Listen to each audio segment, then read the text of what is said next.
Pero ang sinabi ng Vice Presidente sa kanyang panayam ay gumagawa tayo ng kwento at sinabi natin daw na siya ay pumunta, past tense, sa Kuwait ng walang travel authority.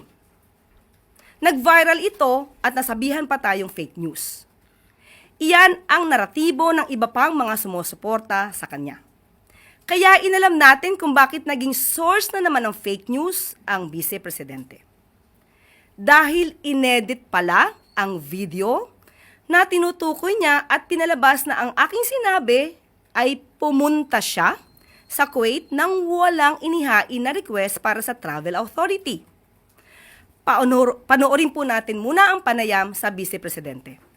So, I guess, isa na naman yon sa ginagawa ng Office of the President na yung ilihis ang usapan sa kung ano ang totoong nangyayari sa ating bayan. So kahapon, nakita natin na unfavorable sa administration ang desisyon ng Senate of the Philippines. So gumawa na naman sila ng kwento na umalis ako ng bansa ng walang travel authority para doon na naman matutok yung attention ng mga tao and matuloy na naman yung lagi nilang paninira sa akin. Ang sinasabi ko nga, ang tawag dyan is political scapegoating.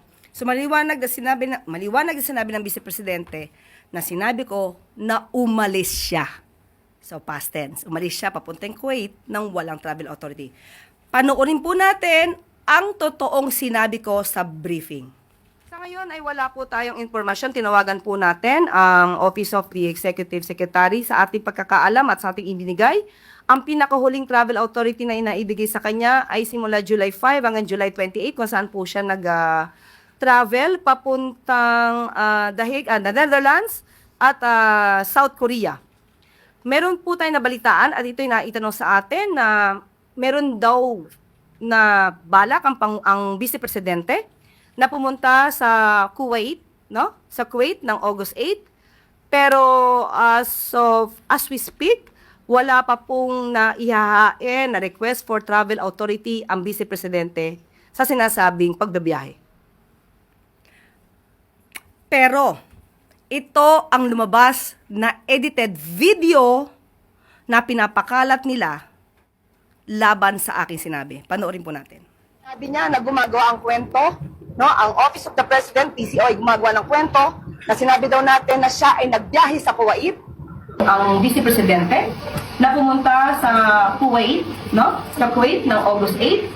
Pero as we speak, wala pa pong naihahain na request for travel authority ang Vice Presidente. Nagbintang kasi siya ng negatibo sa Office of the President at sasabing gumagawa kami ng kwento. Okay? So in other words, yung sinabi natin na wala tayong informasyon at may napabalita na siya ay pumunta or pupunta sa Kuwait, na-edit po yun. Maliwanag. So ganyan sila gumawa ng peking balita. Kaya nagiging paulit-ulit na source of fake news ang Vice Presidente. Dahil sa ganyang mga klase na video na ine-edit. Edited. Fake news again. Hindi naman mahirap maging responsable, lalo na sa pagsagot sa mga tanong ng media. So sa mga kababayan natin, maging mapanuri po tayo.